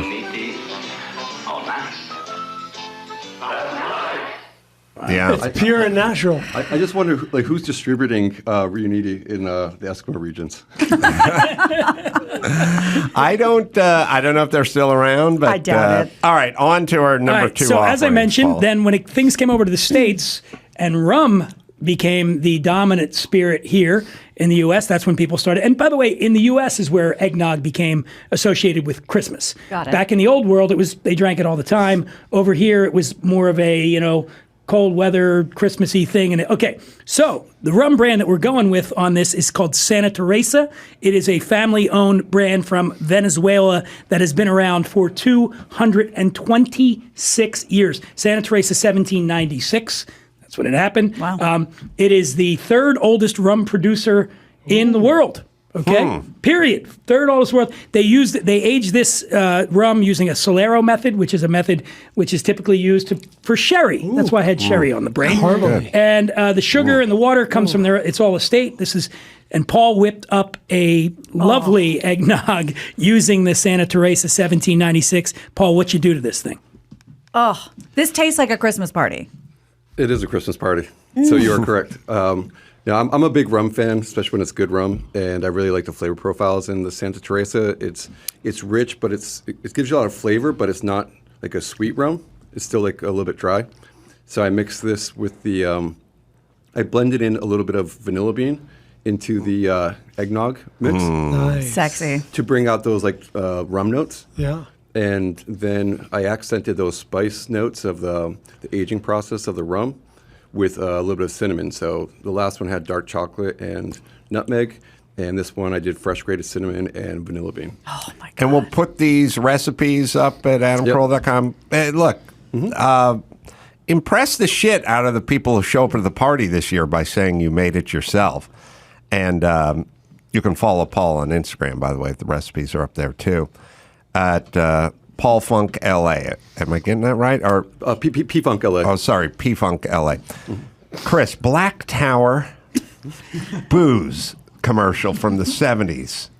Bottle sitting in a stream of water. Oh, here we go. Something. That one was not the stream of water. So That's all right. Okay. It doesn't matter. What was Black Tower? This is 1978. I'm not sure yet. We'll find out. Look, I have this awful tendency to forget things, especially the names of wines. It all started after a bottle of Chateau. How Jimmy! Anyway, now I've discovered Black Tower Liebfraumilch, a light, crisp, flavored white wine from Germany. So next time you want to spend a quiet evening with someone special, whatever you forget, don't forget the Black Tower. Whatever you forget, right in the don't closet. forget the Black Tower. A lot of closet humor and stuff falling out of closets from the 70s. And that's the only German wine commercial I've ever seen. That was part of my childhood. He sounds like he's on Monty Python. Yeah, Let's try a Monty Python type joke. Right. I said we'll fuck it up. Walk this way. Ooh, over here. By the way, the Santa Teresa 7096 is $45 a bottle. We're moving up the price scale a little bit. I would say this. We do these segments all the time. This first time I'm seeing all the glasses are drained. Yep. We're going down. This stuff goes down way too easy. It's delish. really amazing. And after one more, so will we. Delectable. Well, that's... I did make a funny limerick that rhymed with brandy, and I was going to bust it out on you, but please. I needed a little bit more eggnog. Okay. Yeah, before I'm good. willing to go there. Paul recommended I did not make the joke. Am I going to give you a handy? Damn it. Okay, I still want to hear it. Is it that predictable? I still want to hear it. Mm-hmm. When you're looking for a handy. No, I can't say it. I can't do it. All right. So the next one, the final one, as I said, then in the States, they moved on from infusing eggnog with rum to infusing it with bourbon. And this is one of our old favorites.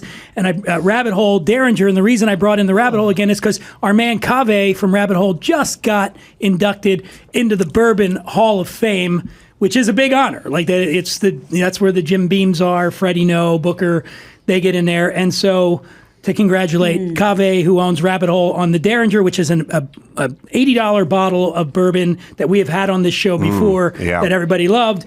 And it's straight bourbon whiskey from Kentucky. They finish it in Pedro Jimenez sherry cask, which I think is going to help out with the bourbon. You all right over there? Did you chug that? Yeah, I enjoyed that. Down the wrong pipe. Wow. It's like chugged the whole thing. And Paul, what did you do with the Rabbit Hole in this eggnog? So for the last one, the rum one, I forgot to mention that there is Amontillado sherry in there. So the first two had fortified wines, which is very traditional in old American eggnogs. But with this, I really enjoyed the flavor of the bourbon. So I kind of wanted to let it shine in the eggnog. So I didn't add any fortified wines in case that's not for everybody. And yeah, I did that. And I wanted to work with a little bit of mint, because to me it brought back, feelings of Kentucky Derby, mint juleps. Yeah. And just to have something that kind of freshens up, because eggnogs obviously are a little thick and rich by nature. So the mint really kind of freshens up the whole thing. Mm-hmm. Chris, you need to find Aldo Celli. Do you remember? We must have been born on the same day, because we have all the same reference points. Aldo Celli was a made-up Italian character That I do remember. who wore a white suit, and he was in Italy, and he was sort of the toast, hey ladies, it's Aldo Celli, and he was pouring Gallo wine or some kind of wine. Some sort of woven basket wine. Aldo Celli was the booze version of Juan Valdez. Okay. If you stayed up and drank too much with Aldo, you'd have to have a nice cup of Juan Valdez the following day. So Juan was the beans, Aldo was the booze. Aldo Cella. I don't remember that. Or maybe it was Cella. Oh, is that what you're saying, Chris? Yeah, it's Cella. Aldo Cella. Like another 70s booze? Mascot. This is Aldo Cella. He is not tall. Ciao, Aldo. He is not pretty. He is not powerful. Aldo. But Aldo Cella knows what women like. Cella Lambrusco. Oh my God. A very special red wine. I'm Italian and I'm offended. Chilicella. Aldo. Oh no. You understand, this is shaping my sexuality. Oh my God. Like I'm sitting home in North Hollywood in a sweat box watching a 13-inch black and white Zenith at age 11 going, I got to get some booze. I got some booze. I got my dick sucked. 80% of the commercial was what he's not. He's not rich. He's not powerful. He's not good looking. Got a $7 bottle of booze, and every model in Italy is trying to fuck him. Aldo. I gotta juice these ladies up. Mine growing up poor, the one that was really aspirational for me was, if I just say it, I know you'll get it, Ace. Here's to good friends. Tonight is kind of special. The beer we pour must say something more somehow. So tonight, let it be low and brow. And it'd be like people on a boat or in a ski lodge, and they'd all cheers to each other with Lowenbrow, and I'd be looking around my dirty little one bedroom that I live in with my mom, eating Kraft macaroni and cheese, going, someday. Oh. All right, I'll be on that boat. Song by a gay guy. I've never seen my dad. My dad's never owned a beer. I've never seen a beer in the fridge. And then the only one who ever had a beer was my grandfather, who bought the generic beer from the Lucky Super. It was just called beer. So I was like, what kind of wealth must you have to amass to get into this Lowenbrow bracket? You know what I mean? I got my dad. He can't afford any beer. And then my grandfather's just beer, but generic. Right. Lowenbrow. That may be above Michelob. Moosehead was the first one that I had. Like, there was an imported beer, Moosehead from Canada, and that was so classy. I was like, I'm drinking Moosehead, and all my friends are drinking, Pabst or Schlitz, stuff like that. We've been singing some theme songs, and I know you enjoy the movie Taboo 2.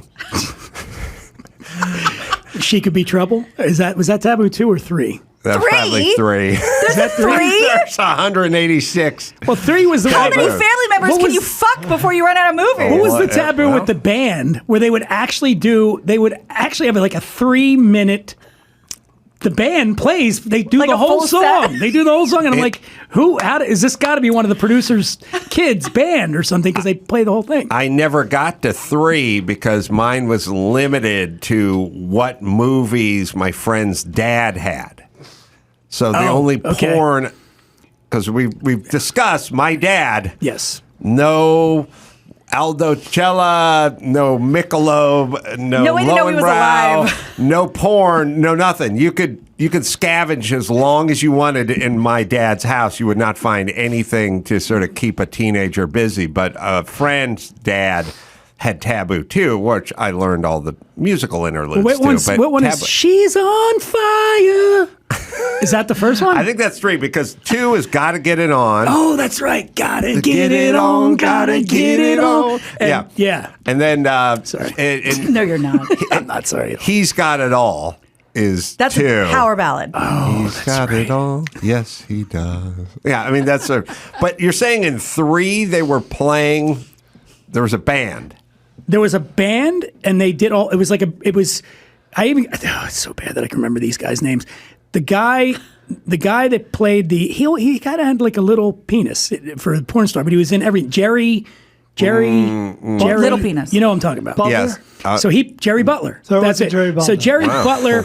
Jerry I know this. I had a Butler. manager at work named Jerry Butler. That was a lot of fun. Jerry Butler played what's her name? Who was the mom in Taboo?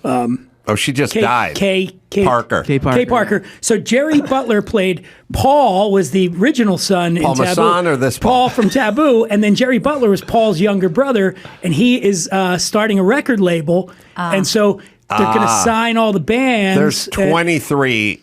Yeah. 23 Taboo entries. Paul would say he would bang no sister of mine before he That's right. By the way, I was about to go back and go, so of all the spirits here, no, it's been tainted a little bit. But well, now we got to find the band scene from Taboo she's 3.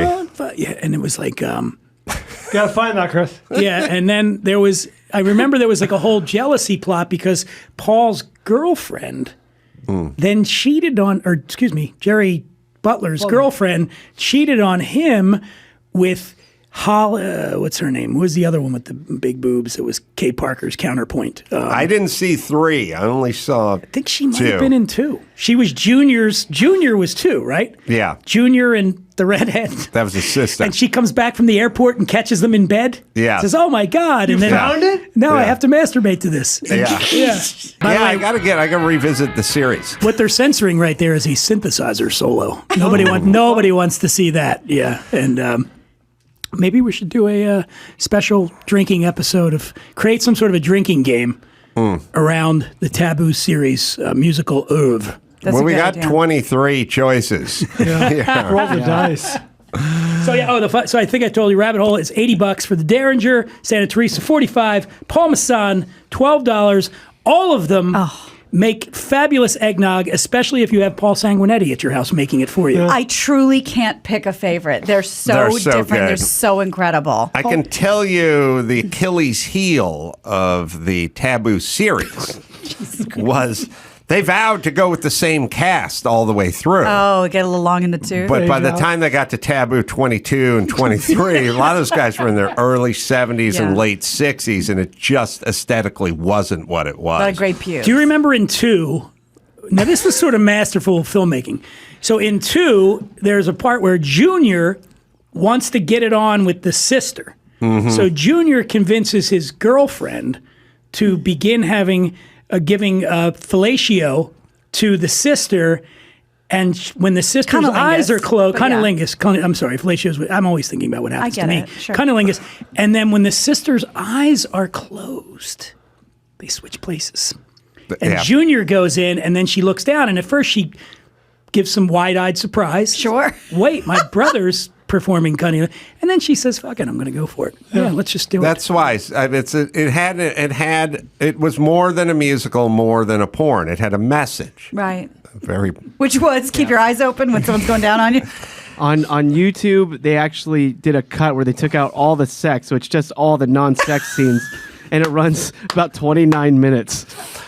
What's the description on IMDb of Taboo 3, which Chris says is good? Subtitle: The Final Chapter. Taboo 3. While Barbara is ashamed of having had sex with her son, Joyce has completely accepted her own incestuous side. When Barbara starts craving for her other son, she visits Joyce to seek advice, only to find her in bed with her own son. This sounds like Dateline. Yeah. Yeah. All right, let me hit... It's based on a true story. Paul, you're a treasure. Yes. Thank you. This is amazing. So good. Do you really want to say, let me hit something right after that? Is that the proper segue into the ad? You're right. Let me dovetail. Let me tap that ad. Here we go. All right, let me tell you guys about Geico. Do you own or rent your home? Well, sure you do, and you work hard, and that's why you got to bundle those policies. Go to Geico. Geico makes it easy to bundle up those homeowners or renters insurance along with your automotive policy. It's a good thing, too, because you probably already have so much to do around the house. Let's go to geico.com and see just how much they could be saving you when you get your bundle working at Geico. That is at geico.com. All right, we'll take a quick break. Dan will hang out, and Paul will bus, and we will do the news right after this. Okay, we have some breaking news. I am going to need Dan for this at some point. Brian, I'm sorry to spring this on you because this is important. Do you have any suspense music? Because this is important. Oh boy. Or just something sort of that has gravitas. Okay. All right. Most of us have been lied to, and I'm not kidding. There has been a secret kept from the family, the Carolla family. It is big. It is juicy. It is going to change people's lives. And some of us were made aware of it last night at the Christmas dinner. And Adam, at this point, and Dan, you might be the only two people that don't know. Somebody under this roof, I'm a cry. Is this a nog talking bitch? It could be part nog, but it's also me. I fucking love you guys. Somebody is having a baby and it's not me. Would you care to reveal yourself, person? It's me, guys. Nope, it is not. It's me. Hey, cheers, everybody. Thank you. Chris let that slip in a very unceremonious way last night. I know. You picked the wrong day to talk about kids, my friend. Uh-oh. I know, after all this taboo talk. I know. It's pretty gross. It was a complete bust. Flat tires, underperforming at the DMV. Yeah. It was a big... Today was a big money suck, time suck, Congratulations, life Chris. suck, but probably had better luck than me. Thank you. Was so fucking mad at him for being across the table because, I almost crawled over the table. I was so excited. Yeah. Jen and Chris are expecting baby in May.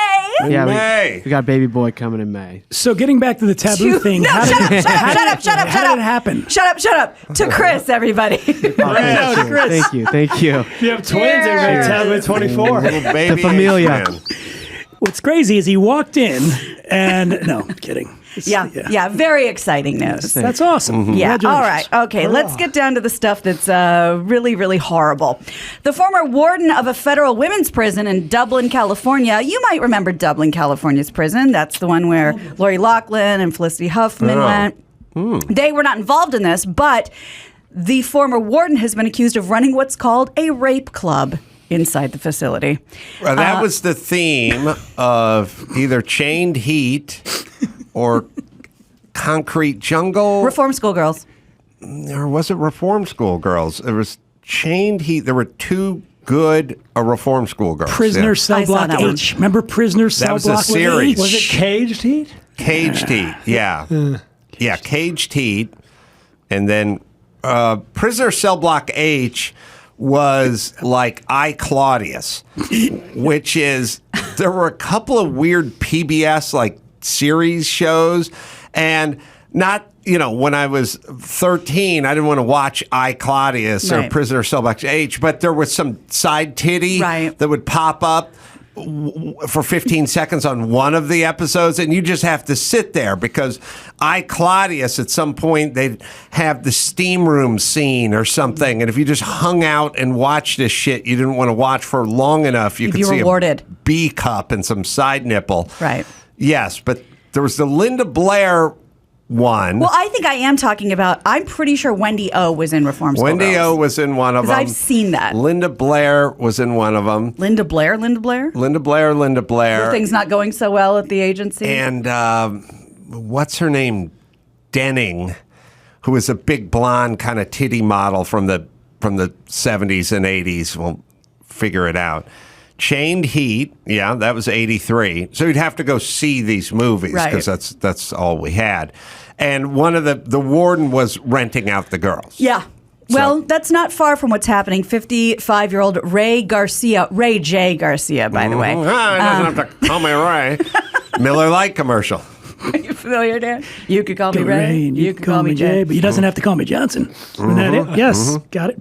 He was found guilty. Like Adam, I was also reared on television. There was no actual human interaction. We were just born in the same year, and we were just put in front of a TV set, and we just watched a bunch of commercials. Yeah.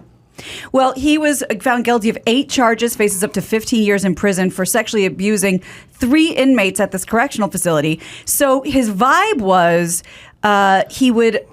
he would follow this pattern of abuse where he would take naked photos of the inmates. He'd have them do salacious things on his government-issued cell phone, which, again, cover your tracks.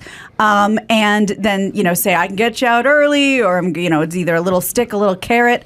Included molesting inmates and forcing them to strip in their cells. The New York Post reports that all sexual activity between a prison worker and an inmate is illegal because there is no scenario in which an inmate could give proper consent because the person you're having sex with controls if you get food, when your lights go out for the night. There is no scenario. That's why even when it's women guards, it's no good. They're like minors, can't give consent. That's exactly right. Speaking of growing up, I went to an all-boys Catholic school, and we also had a rape club there. It was called Choir. Yeah, priest taught it. Please tell me you're kidding. Sure. Oh my God.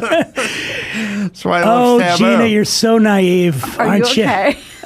What didn't happen to me? Yeah, just have another sip of They nog. used to give us a lot of eggnog. It was weird. Yeah, they'd be like, Sleepy here, juice. but I'm only 13. You think Dan with that voice was in choir? Yeah. I don't know. I just heard him. Why do you think I have this scratchy voice? It was to get the fuck out of That's choir. right. I faked it. I was like, I can't sing. He just nailed the shit out of the Lowenbrow song. That's true. That's right. Was Linda Blair was in which one then? There was Chained Yeah. Heat, and then there was the Wendy O. Williams was in one of them, wasn't she? That was Reform School Girls, and then there was oh God, Were these all like Skinamax? there was something jungle. Were these all like softcore? Yeah, but they were in theaters. Like titillating. But like Yes. stag theaters. No, they're just really? R-rated movies. Oh shit. Okay. Like Roger Corman, more about the boob than the story. Sure. Right. Do you remember when they used to have the scramble on the box? But you could sort of catch Yes. a little bit of boob every once in a while. that's like my it's era. scramble, and you're like, oh wait, and then And you're better for it, But right? I'm saying the kids these days Yes. have. We would wait for that moment when you just see that what kind of looked like a nipple. Oh no, in I the would static. stare at the scramble for because every 3 to 5 minutes it would snap into focus and then go right back out. I was like, that's so good. And that was enough to get you off. I Fuck, just yes, saw it it. was. Look, there it is. Could you imagine when you were 15 if you had those VR goggles? Oh my God. I don't use them anymore. But imagine how many off. times you would have been busted. I got off. You know what I mean? You'd Well, be 'cause you would walking know, around the yeah. house with your pants around your ankles and your hands. Like, I've moved on to a new toy, and I'm not joking. I did get sent this toy. What? The Auto Blow 2. How does it work? Well, it's a tube like it looks like a long tube. Yeah. And you put it on your erectness, and you turn it His on, Highness. and it goes up and down, and it's like you're getting a blowjob. It's a pump. Oh, you don't have to touch it? No. Oh, you wow. put it on your dick. It's the How- Auto Blow. It's a big improvement over the Auto Blow 1, apparently, because it has like a rolling technology that simulates. Yeah, there it is. Question. Auto Blow 2. I got it. Dishwasher safe? Well, you don't want to put the electric part the in there. cord. Do you have to put your dick like on a table? No, see that thing the thing on the top? So that's the rubber thing. You pull the rubber thing out, and that's what you. This is so gross. I wash it out I put it in the sink, and you take the sprayer, and you go. the high pressure. Yeah. It's like high pressure because you got to make sure Fracking. you don't Hold want on, anything. let me finish my nog. I have it. My friend works in the porn business, so creamy. he sends me this stuff, and he sent it. And I'm like, well, what the hell is this? Yeah. Well, let's Does it just say I found out. But does it just hang on to your dick for like dear life? Like You turn, okay, see what we're looking at right now? You turn that part upside down, and then you put a little lube On on ya. there, and you put it on, and then you just turn it on, and it goes. That's big enough for 2 or 3 dicks, isn't it? Yeah. I asked for even that's nutmeg, Dan, not this. But even that's uncomfortable because the thing gets heavy after a while. Like that's holding my it. Yeah. whole question Yes. is how heavy is it? Do you have to put your dick on a table? Well, I mean, it's like 2 pounds, but it gets heavy if it takes a while. wow. Plus, then, all right, so you got one hand, you got to hold that, and then the other hand, you're trying to move her on the laptop. Right? Right. And then the other thing that happens is sometimes I don't put enough pillows behind me, and then I get my neck starts to hurt because I'm craning my neck. You're the real victim. Masturbation is not, as we've established on the show numerous times, doesn't come easy to me. Right. I think I make it more complicated than it really needs to Well, be. you sure need a lot of like props. Yeah. What does that say about me? So I don't know. a couple things. I can't think of the name of that movie. Is it Jungle Heat? Warriors? No. Because there's Chained Heat, Red Heat, and Jungle Warriors like as a three. No, three-peat. it's just Catholic high chicks- school How girls about in trouble? Escape from Hell? Now, chicks in prison, early 80s, mid or early 80s. Well, which one is Linda Blair in then? Chained Heat. Oh, okay. She's in Chained Heat. Yeah. There's one more. that's there. And anyway, all right, back to this. Back to blowing yourself.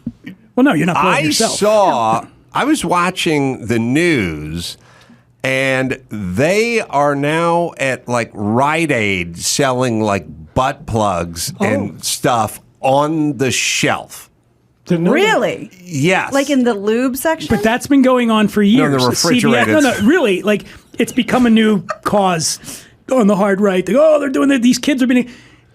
I just read about it. It's been going on for over a decade. Like you could buy toys at CVS for over a decade. It's just somebody just noticed recently. Wow. You could, like Butt sex plugs? toys. You could buy little sex toys. Yeah. But I don't think they're out in the open. I think they're behind. They have like they're not in their own kiosk. They're back where the lube is, and they're chained up or whatever the hell they got to be caged. Yeah, like the Auto Blow 2. They don't just have that out where anybody can get it. Right. You got to ask somebody. They got to add an extra layer of menu. of humiliation to it. Hey, would you mind opening that for me so I can check out the Auto Blow 2? Wow. The and you try. I don't know. Try Concrete Jungle. That's all I got. Wait, isn't that a? There was an asphalt jungle, and this may have been the Concrete Jungle, but also I think they changed the names of some of these things too, because Chris can't seem to find it. Oh yeah, the Concrete Jungle is one. Yeah. All right. Yeah. I think I said that. Hey, that wasn't in anybody's top 10 list of prison movies in the 80s. That's why I said some version of it 20 minutes ago. But all right. Well, all right. Now, who's in that? Sybil Danning. Yeah. No, but she was in a lot of them, though. That's where they. There was a time, Gina, you missed your calling. Oh, shit. They just had B-movie Titty Queen. And from 1975 to 1990, you just made a living. That's you're awesome. just like you were just Shannon Tweed. Yeah, Mrs. Gene Simmons. You Right. just In all showed, those you just movies, showed your tits, and you didn't have to do much acting. Light and it was lifting. pretty good gig. Yeah. Mm-hmm. This one starred Jill St. John. Yeah. Tracy E. Bregman. Barbara Luna. What was the theme? Were they whoring them out? Were they taking them out? A woman is unsuspectingly used to carry her boyfriend's stash of cocaine in her skis and is caught by airport security. She is tried, convicted, and sent to prison, where she quickly learns to toughen up if she wants to survive. That was always the best part, when the hot ingenue first day, you know? And then there was always that thing where the bull dyke guard would be like, now get in the shower. We're going to hose you down and delouse you. And then she was like, I don't think, give me that blend. And pull the stuff off and throw them into the shower. Trying to cover herself. Yeah, this is good stuff. Behind these bars, everybody belongs to someone. All right. Yeah, this is all I needed. The aforementioned Caged Heat was 1974, produced by Roger Corman, directorial debut of Jonathan Demme. Wow. Went on to do Philadelphia and the Seinfeld Lands. Jesus. Did you bring that chode pump, Dan? Because if I look at this poster any longer. I can have him send you one. No problem. Do you want the Auto Blow 1 or 2? Here's what I know.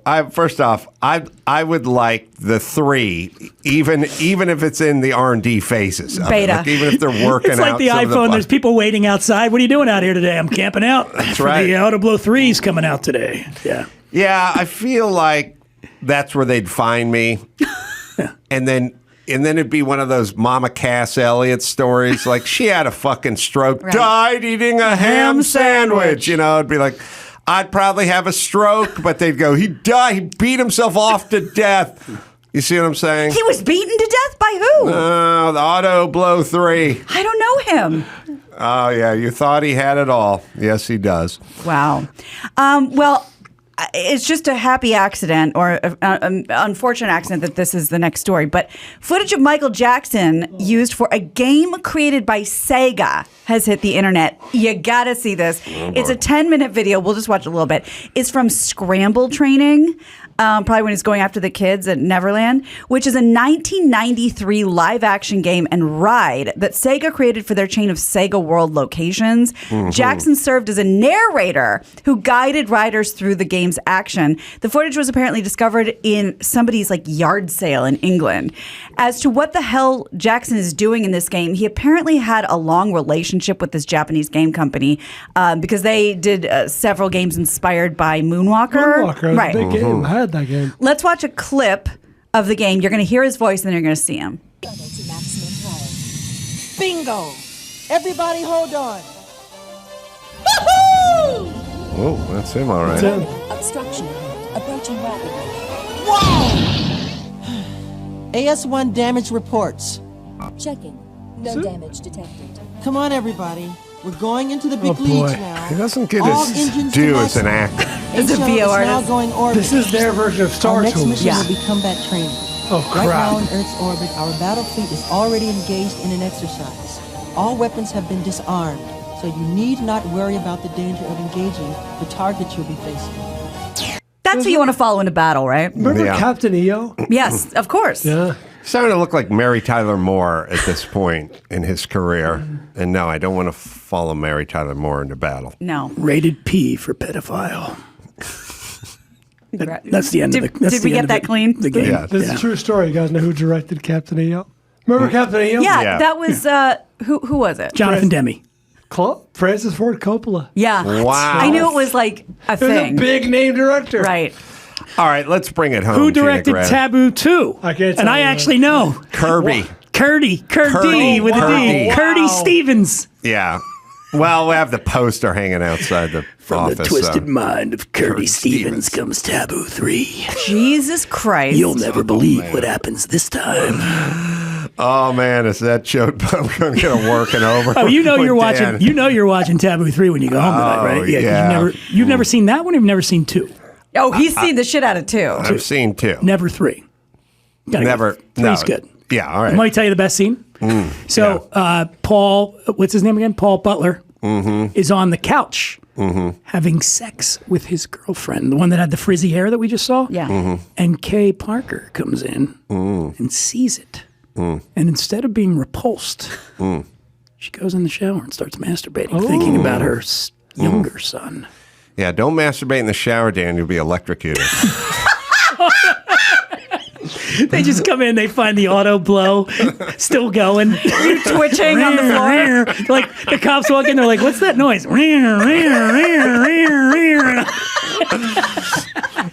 All right, let's bring it home, Gina Grad. You got it, Dan. Don't throw away your VR goggles. Shaq is doing a VR New Year's Eve party. I'm Gina Grad, and that's the news. That was the news. Well, Dan has earned a plug for his candor. What we're drinking with Dan Dunn, upcoming guest Jason Momoa is coming up, Lenny Kravitz is coming up, Joe Jonas. I mean, this is an all-star cast. Shoot him on Instagram at the Imbiber as well. Paul Sanguinetti is found. Where do we find Paul? P-Funk LA. Oh, that's right. That's right. Ace Awards tomorrow. Tucson Rialto Theater tomorrow. We're doing stand-up. We're doing stand-up there. So you can enjoy that. And then we're all off to the Improv in Tempe, doing 4 shows there. So come on out and say hi. Go to Adam Carolla for all the live shows. Until next time, Adam Carolla for Paul Sanguinetti and Dan Dunn and Gina Grad and Bob Bryan saying mahalo.